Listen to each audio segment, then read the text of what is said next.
closed in downtown Beirut, where hundreds of demonstrators took to the streets to voice support for the Bahraini people as Saudi forces aid the crackdown on peaceful protests in the Persian Gulf Kingdom.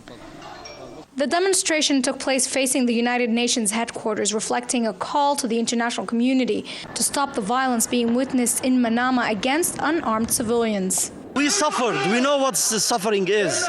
We know what suffering means. That's why we are here. We are here to tell the government of Bahrain that all people of Islam are supported with each other. Personally, for me, I have family and friends in Bahrain which are facing this violence, and I'm really afraid about them. Among the demonstrators were representatives of many Lebanese political factions, including the Christian Free Patriotic Movement, who considered the crisis in Bahrain as part of a call for equality around the Arab world. The Lebanese resistance movement Hezbollah, for its part, has condemned what it said was foreign military intervention in Bahrain and said the move destroys chances of reaching a solution in the Arab nation. Representatives of the Bahraini opposition were also present at the protest, declaring that their people will challenge the curfew enforced by the military forces. The Bahraini people were merely calling for the resignation of the government or for a constitutional monarchy. But today, through your media outlet, I would like to declare that the Bahraini people have decided to call for the total removal of this regime. I also call on my people to defy the curfew enforced today and take to the streets.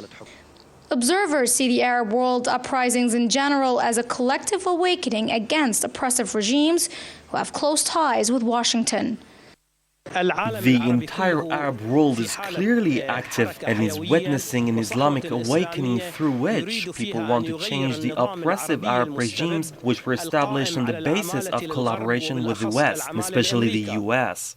The latest violence against these protesters, especially with the participation of Saudi troops, is expected to complicate the situation more for Washington, which traditionally has had good ties with the Middle Eastern monarchies.